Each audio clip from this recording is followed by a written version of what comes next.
Yo, what is happening, guys? Welcome to another Assassin's Creed Shadows build video.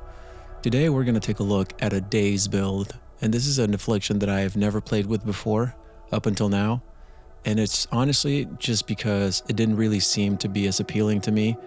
I just went for bleed, crit, and poison eventually because it seemed that they were stronger forms of damage, but the way that Daze acts is pretty interesting, and it wasn't until recently that I started playing with it that I realized it's actually just as strong as the other afflictions, if not maybe even a little stronger, just because once you proc the affliction, enemies just basically can't hit you, and it's just, you know, they can attack you, but then they might as well not be attacking you because none of their hits are gonna connect, and so you can just wail on them, and it's actually pretty OP. But yeah, before we get into the gear, I do want to give a couple of shout outs to some of the people that have been commenting on my recent videos.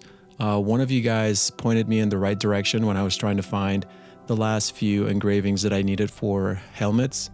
And I forget the names. I mean, the usernames are difficult to remember for me sometimes, but I'm going to put it up on the screen right about now. So thank you for pointing me in the right direction and telling me that if I just switch to Yasuke, that could be the way that those engravings will become available at the merchants as specified on the list. So yeah, thank you for pointing me in the right direction again. And the second shout out is actually it's something that's pretty massive, and especially for my builds going forward. And the next user gave me actually reminded me of something that I had forgotten about completely. And that is, I'm going to show it right here, the knowledge rank bonuses. Because when I got to rank level 6, which, you know, some of the bonuses that I was looking for unlocked at rank 6, and as you can see here, that's all you can see from the skill trees. And so one of the ones that I was looking for a long time was the hardened passive for the katana so that you can parry unblockables. And once I did, I just kind of started playing with all of these bonuses that you get from the skill trees, and I completely forgot about these bonuses. So if you watch any of my videos, I actually don't even go into this tab at all, but these bonuses are huge. And this is actually it's opening up a lot of possibilities for my builds. And I'm actually going to revise all of them, actually, now that I was able to get to rank 8.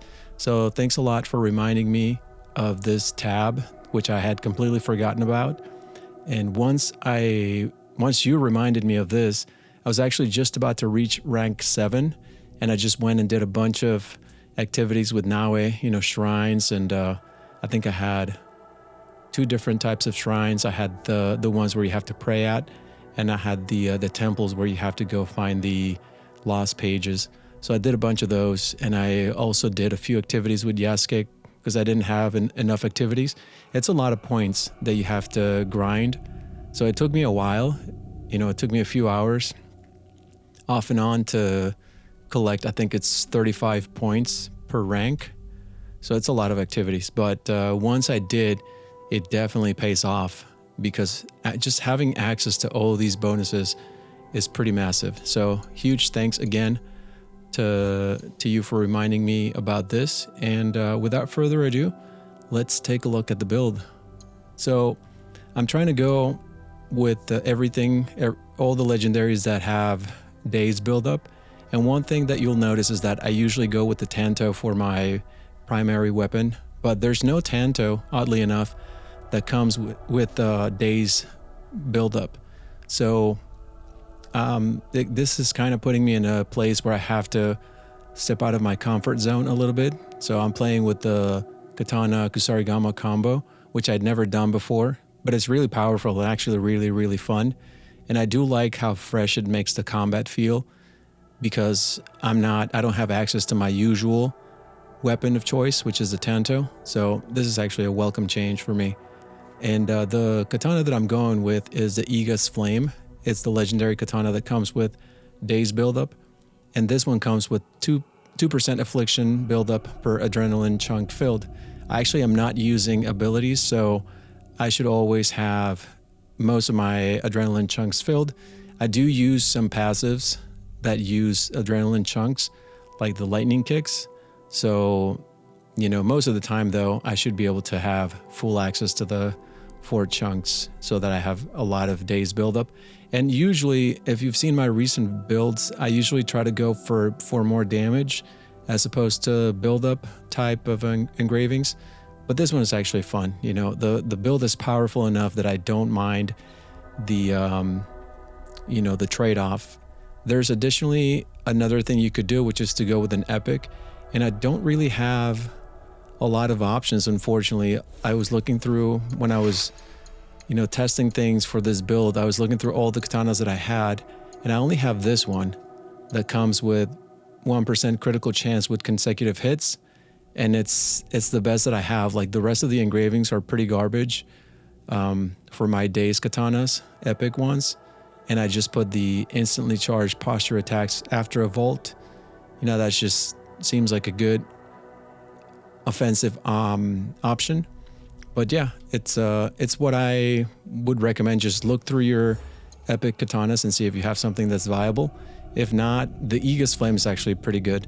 And I just put on the 24% damage when hitting vulnerable enemies engraving on it. Then for the Kusarigama, we're going with the Winds of War. And this one, actually, before I move on to that, let me just give you recommendations for alternatives for the secondary engraving. You could also go with the engraving for Violet Knight, which triggers Daze on Deflect, or the one from the Bloodshade, which makes it so that the affliction buildup is not lost over time. So those are pretty strong as well. You could also go with the Carved Bone Katana's engraving for 100% critical chance after not attacking for 5 seconds. But I just really like, with this specific build, I just really like using my katana consecutively, just doing like a lot of consecutive hits. So this is what I'm going with. But that's also a good alternative if you're mostly just using your Kusarigama and then you want to switch to the katana for the critical hit bonus or a 100% critical chance. But I'm also not speccing into critical damage, so I wouldn't get as big of a payoff. But anyway, the Kusarigama is the Winds of War. And again, it's the legendary Kusarigama that comes with Daze buildup. This one, the engraving is quite interesting. Posture attacks on dazed enemies break armor. And this is useful because there's a lot of synergy between all of these engravings that I'm using. So the idea is to engage groups of enemies so that you can spread the affliction as much as possible. And we're able to spread the affliction with 2 different items, which is the secondary engraving that we have. This one is spread Daze affliction buildup with combo ender. And this one comes from the Stone Heart, which is the poison Kusarigama. And then the engraving that I always use for affliction type builds, which comes from the No Master Stroke costume, to spread the affliction buildup on kill. So we're able to spread the affliction 2 different ways, with the combo ender and with an affliction kill. So that way, every time we see an afflicted enemy, we just charge a posture attack, and we should be able to break armor pretty easily. Now, if you just hit an enemy a few times, usually if it's an enemy that doesn't have any buildup, the armor will break right about where it would proc. So it's not as useful that way, but it's useful when it's groups of enemies where you're spreading the affliction from combo enders and kills. So that's when it's really useful. And for the headpiece, we're going with the legendary Onna-musha headband. This one gives us the engraving that makes it so that we can vault over enemies while sprinting. And then I put on the engraving from the Master Assassin hood, which makes it so that we can get 2 health segments removed on ground attacks. And this is good synergy with the Daze legendary armor, which is the legendary Onna-musha Custode. And this one, the engraving is that we can knock down enemies by sliding into them. So pretty good synergy between these, because every time we get a knockdown, we can do a ground attack and remove 2 health segments, which is pretty huge. And again, like I said, the engraving from the Naoe Masterstroke costume to spread the affliction on kill. Then we're going with a little bit of a different trinket this time. It's the Okubi's Laughter, and this one comes with 1% vulnerable damage per mastery point in Assassin. And then I always put on the Masakata's Vengeance as my primary or secondary, depending on what I'm running, just because I have a bunch of points that I don't use, so I like access to that additional damage. I'm pretty used to it at this point. It's a staple for my builds, if you've seen the builds that I've been posting. Then we have these bonuses from rank 8 knowledge, which we have 30% vulnerable damage and then 30% damage with melee weapons. Now, the reason that I'm investing into these 2 specifically is because we only have to spend 20 points and we get 30% points in damage. And I could go with this one, which again gives us just flat damage, but it's kind of a wash because it gives us 20% additional damage for 20 points. So it's the same 20% damage that we would get just from unused mastery points from the Masakata's Vengeance. This would only be viable if you had more than 200 points available to you to spend. Then you could just use this and get additional 20 points of damage. Or however, if you just have points over 200 that you're wanting to allocate somewhere, this would be a good place for that. But yeah, I'm gonna revise a lot of my builds and then just use this because we get 60% affliction damage, which is huge. Although Daze in itself, because it's more about the effect, it does do damage when you proc the effect, but it's not as much, it's not burst damage like bleed or damage over time like poison. It's a tiny burst of damage that is honestly not really worth speccing into. So I would rather just put those points into damage instead of putting him there. But yeah, so that is the build, and the synergy here is between all the vulnerable damage that we're stacking. So 50 from the points in Assassin, and then 33, 83, and then 113 from the armor. When we're using the katana, another 24, so 135, and then from the mastery rank, another 30. So that would be 155-ish when we're using the katana. And if not, it would just be 130 damage when we're using the kusarigama. So that's actually really, really strong. And the points that we're not using, we have up to 192. So that's what we're getting from the Masakata's Vengeance. And like I said, the synergy is pretty good because we can just run into enemies to vault over them, so we can make them vulnerable, and then get some attacks, so we can get all those vulnerable damage bonuses. And then we can slide into them as well, so we can quickly just put them in the knockdown state and then do the ground attack. Quickly just do 2 health segments removed and then just move on to the next enemy. So it's actually a really fun combat loop. And let's take a look at the skills.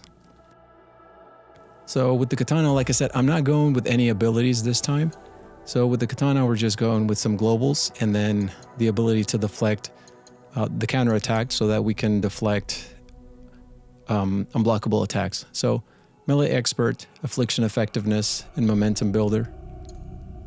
Then from the kusarigama, affliction builder, multi-target expert, and critical proficiency. I do really like entanglement. And also this is another way that we can, get a knockdown. If you unlock it fully, all the way to the 3rd tier, then you can pull the enemy towards you and knock him down for, opening him up for a ground attack. Alternatively, if you want to use an ability, I've been really enjoying the snake bite. And also because it gives you extended duration of the knockdown by 10 seconds if you fully upgraded. So that's one that I would recommend. From the Tanto skill tree, we're going with Gap Seeker for more armor piercing, and then Critical Thinker for more critical chance. Then from the tools skill tree, we're going with all the bonuses that give us the ability to carry more tools. So, and then also with tool affliction proficiency, and then tool professional for a little bit more damage with tools. We're not really doing kunai assassination, so we don't have any of those. Then from the shuriken skill tree, we're doing triple threat and bang shot, so we can ricochet the shuriken and then also use one but get three. So be able to use only one but throw three of them at enemies. So that makes it pretty cost effective. And also quick throw for ease of use as always. Then from the shinobi skill tree, we're going with evasive, which I usually don't use, but since we're doing vaults this time, it actually makes a lot of sense for us. Then with lightning kicks, if you fully unlock it, you get potentially 3 ground attacks. You can knock down up to 3 enemies. And then as always, ascension boost and ninja fall, which are staples for me. I just like to have them all on at all times. Then executioner from the assassin skill tree and front runner. We're using a lot of points here that we normally I wouldn't use, but we're trying to get points in assassin so that we can get a bonus, for that trinket, for the engraving. So we have currently 50 points allocated. And so these would be the ones that I recommend, the global ones, executioner and front runner. I turn on Nightcrawler off and on, depending on whether it's night, when I'm, anywhere engaging enemies. And then all the adrenaline chunks. Rush Assassinate, just because it's like one of the strongest techniques with the Kusarigama. I can't get to it. There you go. Yeah, so it's really fun. And if you have a Kusarigama, then I definitely recommend using this. And then all the assassination stuff, Hand of the Creed, Reinforced Blade, so that we can assassinate brutes and not have the assassination denied if they see us coming. Then assassination damage, I didn't unlock it fully so that I could get still some points in damage, but you could unlock it if you wanted to all the way. But yeah, I find this is a pretty good balance for me. This is good assassination damage, and it's not overkill most of the time. And I also get to have enough points into assassin for the engraving, and also enough points into unspent points so that I can get bonuses from the other engraving. And those are all the skills that we're using. Like I said, depending on what you like, you could allocate them differently and get some abilities. I don't use abilities really ever, so this works for me. And again, we're getting damage with melee weapons up to 30%. And damage with unvulnerable enemies, 30%. And as for the combat loop, it's pretty simple. We're trying to just, depending on what we're using, right? So if we're using the Kusarigama, we're trying to get a lot of combo enders, which is 3 hits into the combo. You're going to get the combo ender and spread the affliction. And then we're trying to get quick kills so that we can spread it again on top of that. Usually more effective if we're engaging enemies. And as far as, if we have to disengage, I usually just loop around and run into an enemy so that I can vault over them and make them vulnerable, and then just get a few quick hits, which I usually will do a lot of damage and kill that enemy. And then if we're using the katana, it's very similar. We're basically just, if we are engaging a group, we're trying to get that affliction build up. We're trying to get the combo ender. We're trying to get a kill because the combo ender is only for the Kusarigama, but we're trying to get the kills fast so that we can spread the affliction. And usually with this setup, it happens pretty fast. And also running into them if we have the chance to, so that we can get that vulnerable damage to, access to that bonus that we have, or run into them so that we can get a ground attack and remove 2 health segments. And yeah, that's it. That's the build. Let me know if you guys enjoyed it. As usual, thank you for the tips that you guys leave in comments. I really appreciate you guys engaging with the videos, and I will catch you on the next one.